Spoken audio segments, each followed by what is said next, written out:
अस्सलामुअलैकुम रहमतुल्लाहि व बरकातुहू। असदुद्दीन ओवैसी आज लखनऊ के सरजमीन पर आए हैं। भागीदारी संकल्प मोर्चा के साथ मिलकर बहराइच में गए हैं और क्या कह रहे हैं मीडिया वाले से और लोगों से, क्या दरख्वास्त दे रहे हैं, उससे पहले आप लोग पहले देख लीजिए, फिर मैं बताता हूँ आपको। ये चीजें है ना, ये तो हम उठा रहे हैं। अब आप तो सिर्फ जो आपको पसंद उठाते हैं। पार्लियामेंट की हर स्पीच हमारी इस पर है, क्यों नहीं मोदी सरकार और योगी सरकार pre matric post matric scholarship को डिमांड ड्रिवन करती, वो सिर्फ एक नंबर देते हैं, क्यों नहीं करते? ये कौन रोक रहा है इनको?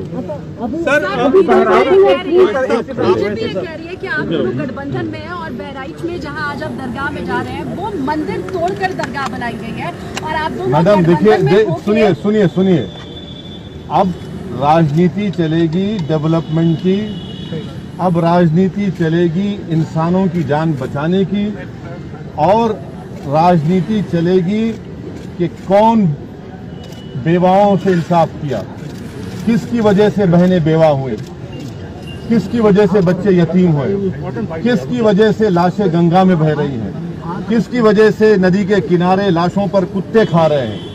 ये होगा। अगर आप इसके बावजूद भी आप ये समझती हैं कि ये बात आपको करना है, आपको अख्तियार है, मगर ये जैसा कि राजभर साहब ने अपने शुरुआत में कह दिया कि ये टोटल गवर्नेंस का फेलियर हो चुका है योगी आदित्यनाथ का, और ये मुद्दे बीजेपी को जनता याद रखेगी।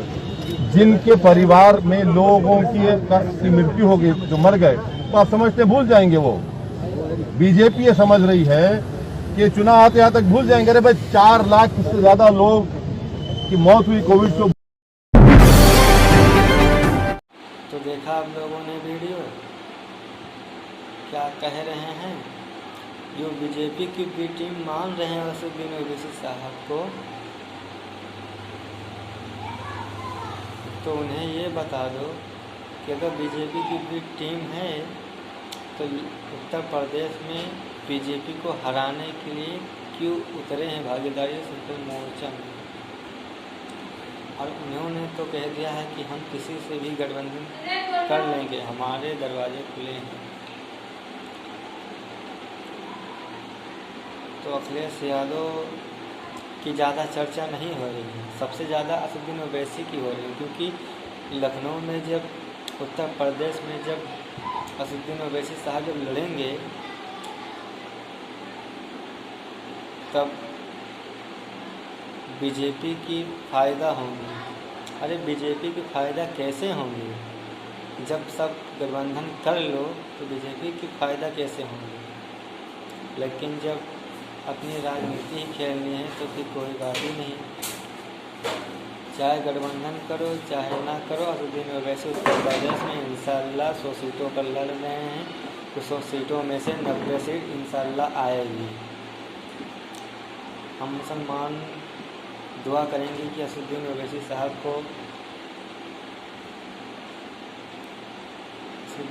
साहब को अपने कामों में सफलता मिले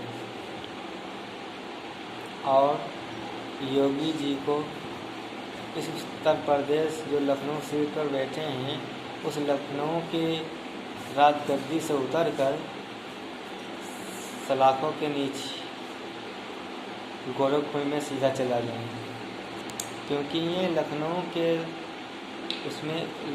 के गद्दी पर बैठने के काबिल नहीं रहे। अरे मुसलमानों, अब तो समझ जाओ, अब तो अपना लीडर चुन लो, और नहीं चुननी है तो कोई बात ही नहीं। जब आगे फिर मंजिल देखोगे तब फिर किसी को पुकारोगे। और इंशाअल्लाह इस बार नहीं तो अगली बार इनकी सरकार ही बनेगी। एमआईएम की मुख्यमंत्री लखनऊ के सरजमीन पर बैठे हैं। इस बार 100 सीटों पर लड़ रहे हैं, अगली बार 403 सीटों पर लड़ेंगे असदुद्दीन ओवैसी।